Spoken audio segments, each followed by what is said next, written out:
ಈ ಬಗ್ಗೆ ರೋಹಿತ್ ಚಕ್ರತೀರ್ಥ ಮತ್ತು ಶಿಕ್ಷಣ ಸಚಿವರನ್ನ ಸಂಪರ್ಕಿಸುವುದಕ್ಕೆ ಪ್ರಯತ್ನವನ್ನ ನಡೆಸಲಾಗ್ತಾ ಇದೆ.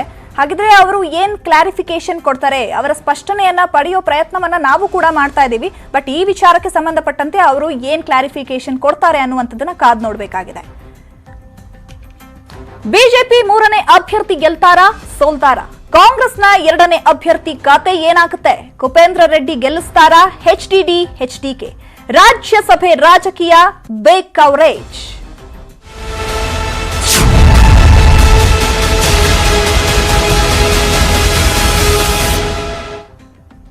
ರಾಜ್ಯ ರಾಜಕಾರಣದಲ್ಲೀಗ ರಾಜ್ಯಸಭೆ ಟೆನ್ಷನ್ ಶುರುವಾಗಿದೆ. ಅಭ್ಯರ್ಥಿಗಳನ್ನ ಗೆಲ್ಲಿಸಲು ಮೂರೂ ಪಕ್ಷಗಳು ಸರ್ಕಸ್ ಅನ್ನ ನಡೆಸ್ತಾ ಇದೆ.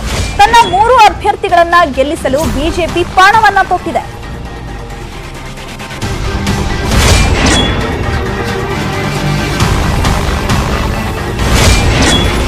ಇಂದು ಅರುಣ್ ಸಿಂಗ್ ನೇತೃತ್ವದಲ್ಲಿ ಸರಣಿ ಸಭೆಯನ್ನ ನಡೆಸಲಾಗ್ತಾ ಇದೆ. ರಾಜ್ಯ ಬಿಜೆಪಿ ಕಚೇರಿಯಲ್ಲಿ ಸಭೆ ನಡೆಯಲಿದೆ. ಮೂವರನ್ನ ಗೆಲ್ಲಿಸಲು ರಣತಂತ್ರಗಳನ್ನ ಕುರಿತು ಇಲ್ಲಿ ಚರ್ಚೆಯನ್ನ ಮಾಡಲಾಗುತ್ತೆ.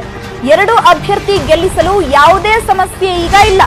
ಆದ್ರೆ 3ನೇ ಅಭ್ಯರ್ಥಿಯನ್ನ ಗೆಲ್ಲಿಸಲು ಮತಗಳ ಕೊರತೆ ಇರೋದ್ರಿಂದ ಹೀಗಾಗಿ ಆ ಮತಗಳ ಕ್ರೋಢೀಕರಣ ಸಂಬಂಧ ಇದೀಗ ಚರ್ಚೆಯನ್ನ ನಡೆಸಲಾಗ್ತಾ ಇದೆ.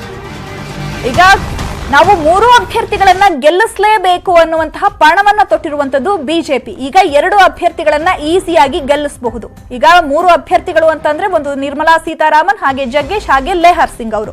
ಈಗ ನಿರ್ಮಲಾ ಸೀತಾರಾಮನ್ ಹಾಗೆ ಜಗ್ಗೇಶ್ ಅವ್ರನ್ನ ಈಸಿಯಾಗಿ ಗೆಲ್ಲಿಸ್ಕೊಳ್ಳುತ್ತೆ ಬಿಜೆಪಿ ಅವರು. ಆದ್ರೆ ಈಗ ಲೇಹರ್ ಸಿಂಗ್ ಗಳಿಗೆ ಇಲ್ಲಿ ಮತಗಳ ಕೊರತೆ ಆಗುತ್ತೆ. ಮತಗಳ ಕ್ರೋಢೀಕರಣವನ್ನ ಹೇಗೆ ಮಾಡಬೇಕು ಅಂತ ಇದೀಗ ಬಿಜೆಪಿ ರಣತಂತ್ರವನ್ನ ಹೆಣಿತಾ ಇರೋದು. ಶತಾಯ ಗತಾಯ ಈಗ 3 ಅಭ್ಯರ್ಥಿಗಳನ್ನ ಗೆಲ್ಲಿಸಲೇಬೇಕು ಅಂತ ಬಿಜೆಪಿ ಪಣವನ್ನ ತೊಟ್ಟಿದೆ.